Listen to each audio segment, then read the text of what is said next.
مسائل متفرقہ، مختلف قسم کے مسائل۔ رسول اللہ صلی اللہ علیہ وسلم نے ساری حیات طیبہ میں 4 عمرے اور 1 حج ادا فرمایا۔ ان قتادہ رضی اللہ عنہ ان انس رضی اللہ عنہ اخبرہ ان رسول اللہ صلی اللہ علیہ وسلم اعتمر 4 عمر كلهن في ذي القعدة إلا التي مع حجته عمرة من الحديبية أو زمن الحديبية في ذي القعدة وعمرة من العام المقبل في ذي القعدة وعمرة من جعرانة حيث قسم غنائم حنين في ذي القعدة وعمرة مع حجته رواه مسلم۔ حضرت قتادہ رضی اللہ تعالیٰ عنہ روایت کرتے ہیں کہ حضرت انس رضی اللہ تعالیٰ عنہ نے انہیں بتایا کہ رسول اللہ صلی اللہ علیہ وسلم نے 4 عمرے ادا کیے ہیں۔ حج والے عمرے کے سوا باقی سارے عمرے ذوالقعدہ کے مہینے میں ادا کیے ہیں۔ ایک عمرہ حدیبیہ سے یا صلح حدیبیہ کے موقع پر ذوالقعدہ میں، دوسرا اگلے سال ذوالقعدہ میں، تیسرا جعرانہ سے جہاں پر نبی صلی اللہ علیہ وسلم نے غزوہ حنین کے مال غنیمت کی تقسیم کی ذوالقعدہ میں، اور چوتھا وہ عمرہ ذوالحج میں اپنے حج کے ساتھ آپ نے ادا فرمایا۔ اسے مسلم نے روایت کیا ہے۔ یہ جو حدیبیہ کا عمرہ ہے یہ عمرہ ہوا نہیں تھا، لیکن آپ کا سفر ذوالقعدہ میں تھا، ٹھیک ہے۔ نفلی حج انسان جتنی مرتبہ چاہے ادا کر سکتا ہے۔ عن ابن عباس رضی اللہ عنہ ان الاقرع ابن حابس سأل النبي صلی اللہ علیہ وسلم فقال یا رسول اللہ الحج في كل سنة او مرة واحدة قال بل مرة واحدة فمن استطاع فتطوع رواہ ابن ماجہ۔ حضرت عبداللہ بن عباس رضی اللہ تعالیٰ عنہ سے روایت ہے کہ حضرت اقرع بن حابس نے نبی صلی اللہ علیہ وسلم سے عرض کیا، یا رسول اللہ صلی اللہ علیہ وسلم کیا حج ہر سال فرض ہے یا ایک ہی بار ہے؟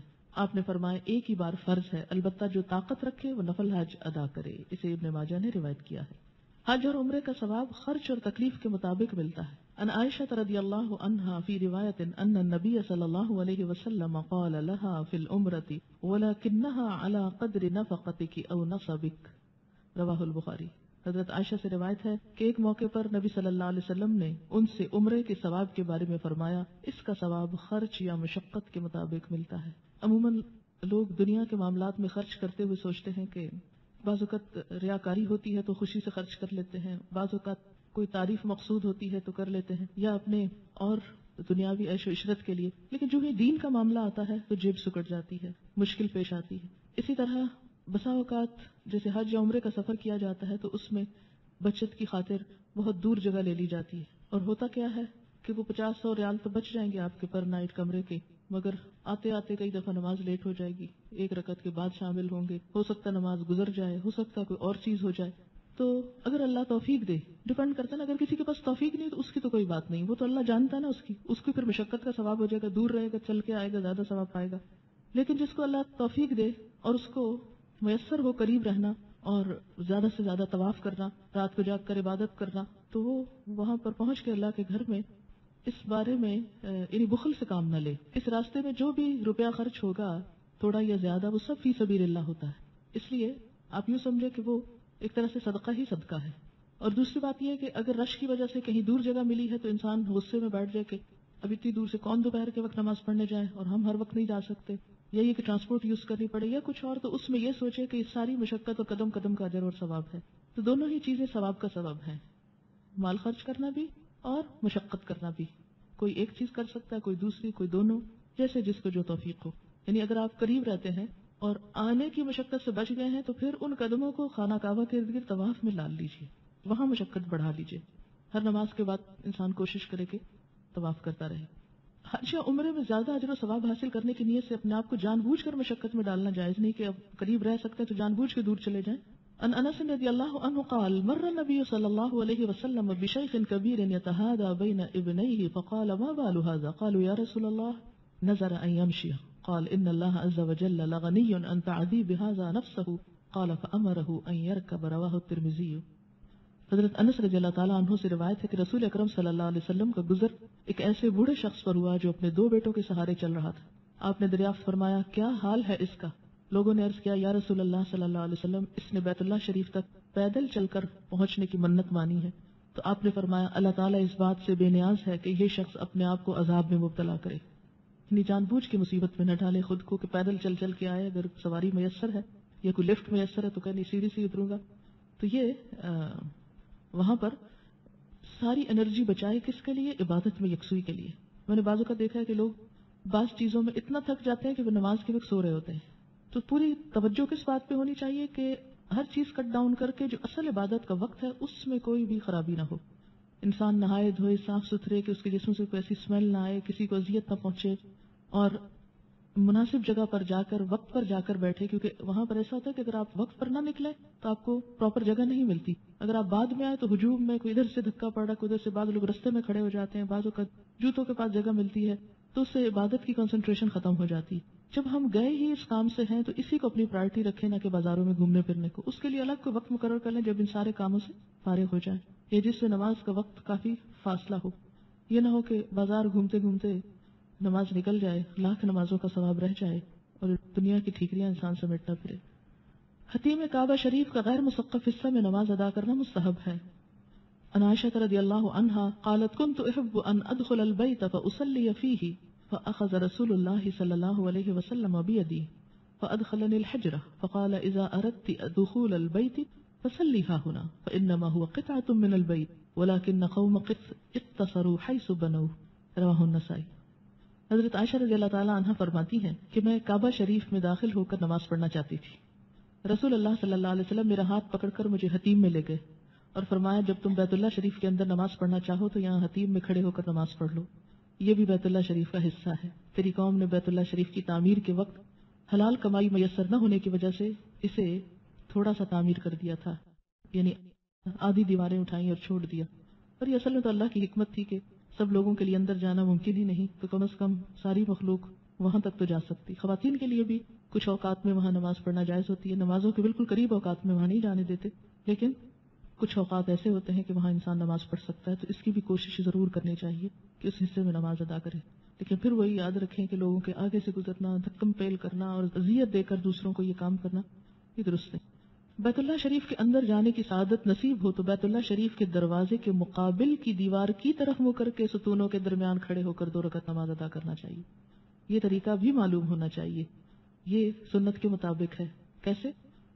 دروازے کے مقابل یعنی اپوزٹ, سامنے والی دیوار کی طرف منہ کر, کیونکہ وہ تو ساری طرف ہی منہ ہو سکتا ہے نا. اب انسان وہاں آدھا وقت یہ سوچتا رہے اچھا منہ کدھر کروں, تو پھر کیا کرے, سنت کو فالو کرے. اور اندر پلرز ہیں, اس یہ جو چھوٹا کمرہ ہے جو بیت اللہ ہے اصل میں, یعنی یہ جو بلیک عمارت نظر آتی ہے اس کے اندر پلرز ہیں, تو 2 پلرز کے بیچ میں کھڑے ہو کر 2 رکعت نماز ادا کرے. اس کے بعد بیت اللہ شریف کے چاروں کونوں میں کھڑے ہو کر اللہ کی تکبیر, توحید اور تحمید کے کلمات, نیز توبہ, استغفار اور دعائیں مانگنی چاہیے.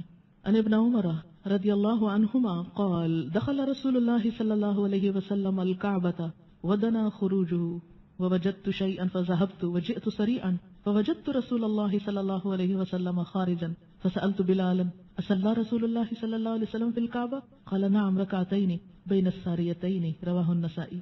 حضرت عبداللہ بن عمر رضی اللہ تعالیٰ عنہ فرماتے ہیں کہ رسول اللہ صلی اللہ علیہ وسلم کعبہ شریف میں داخل ہوئے اور نکلنے ہی والے تھے کہ مجھے کوئی چیز یاد آ گئی اور میں وہاں سے چلا گیا, جلدی جلدی واپس آ گیا. لیکن اتنے میں ہی رسول اللہ صلی اللہ علیہ وسلم کو کعبہ شریف سے نکلتے ہوئے پایا.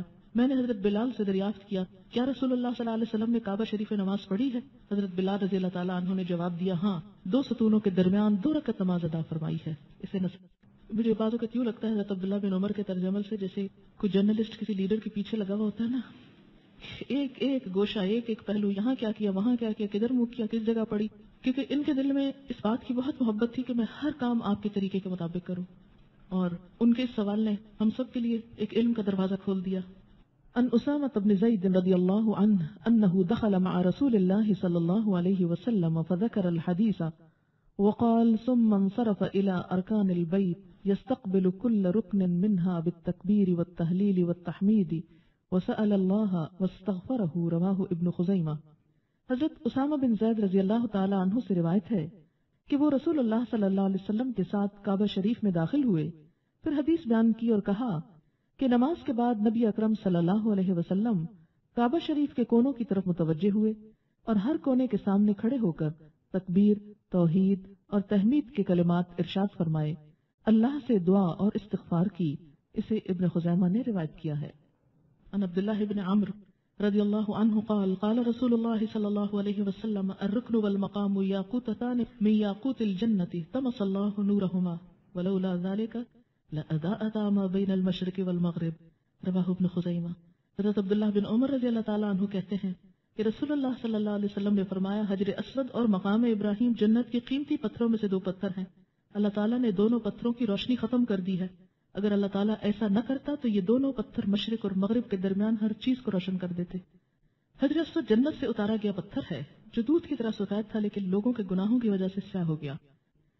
عن ابن عباس رضی اللہ عنہما قال قال رسول اللہ صلی اللہ علیہ وسلم نزل الحجر الاسود من الجنة وهو اشد بیاضا من اللبن فسودته خطایا بنی آدم، رواہ الترمذی۔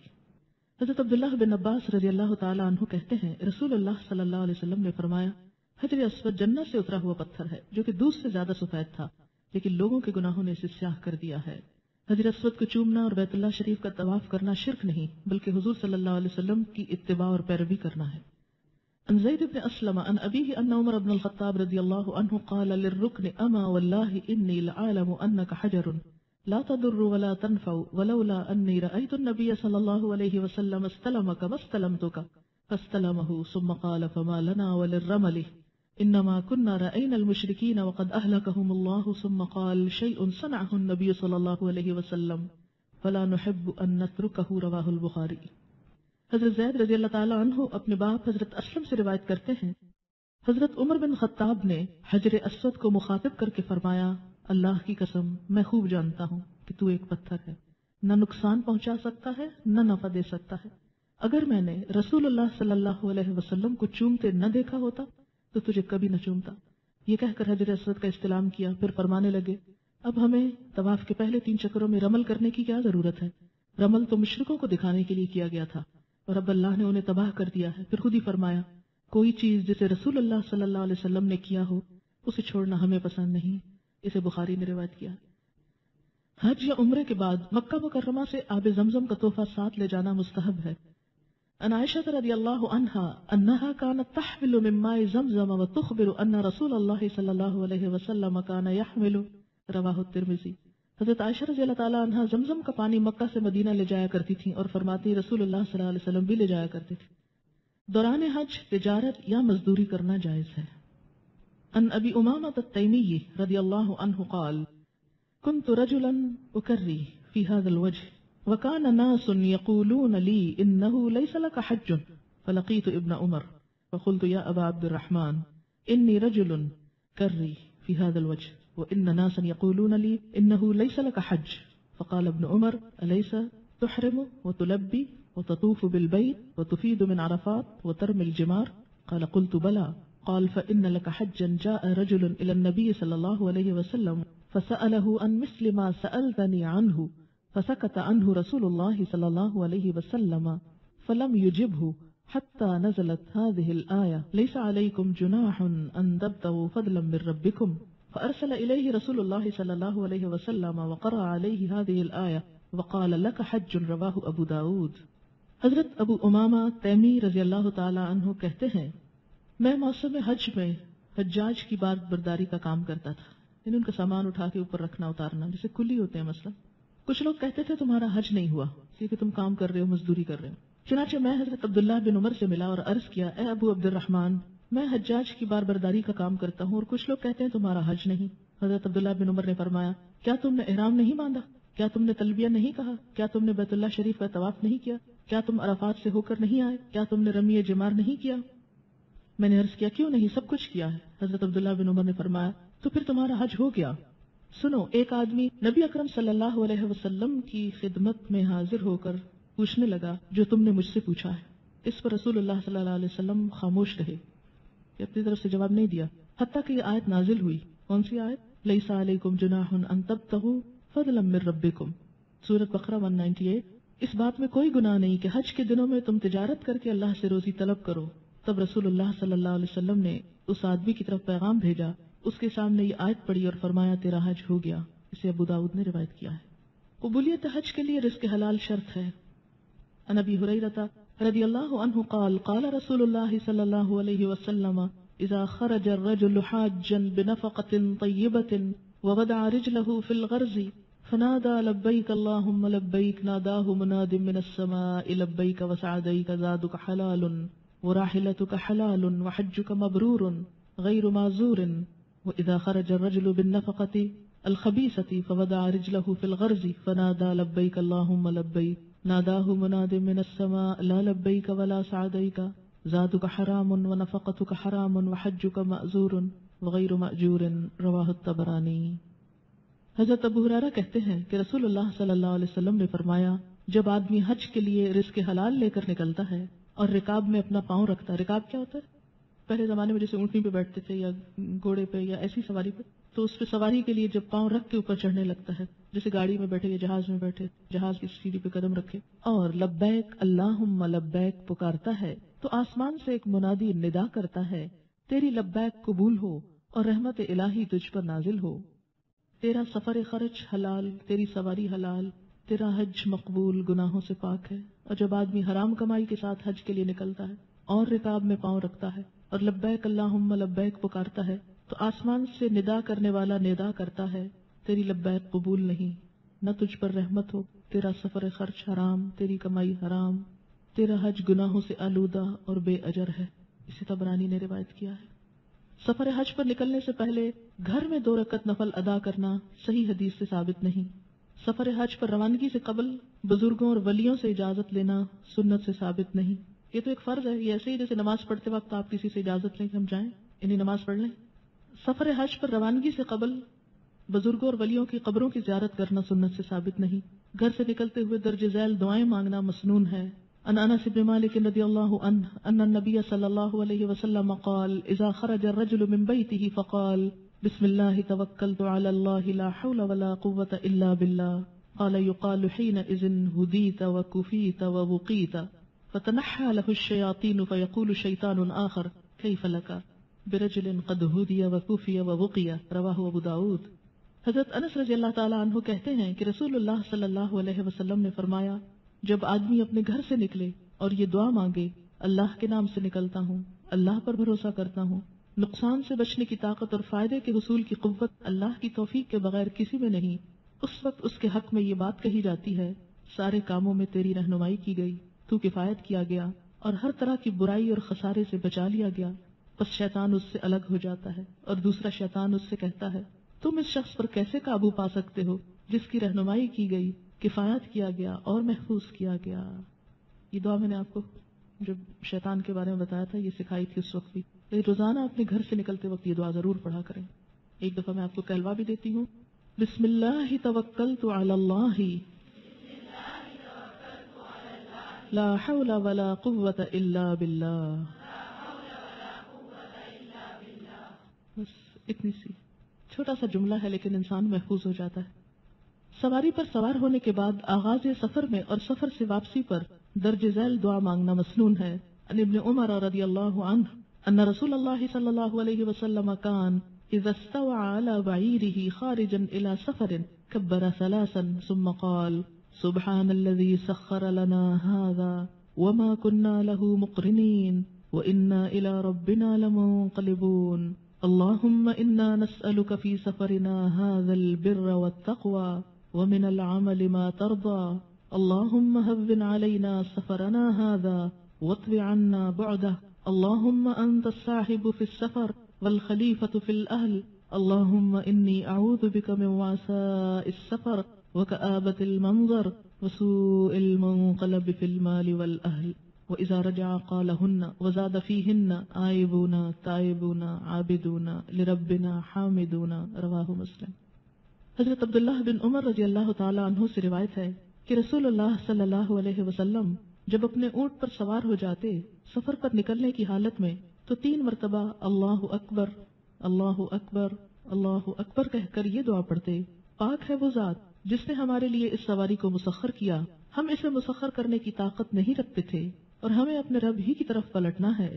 اے اللہ، اس سفر میں ہم تجھ سے نیکی، تقوی اور ایسے عمل کا سوال کرتے ہیں جس سے تو راضی ہو۔ یا اللہ، ہمارے لیے ہمارا سفر آسان فرما دے اور اس کی لمبائی کم کر دے۔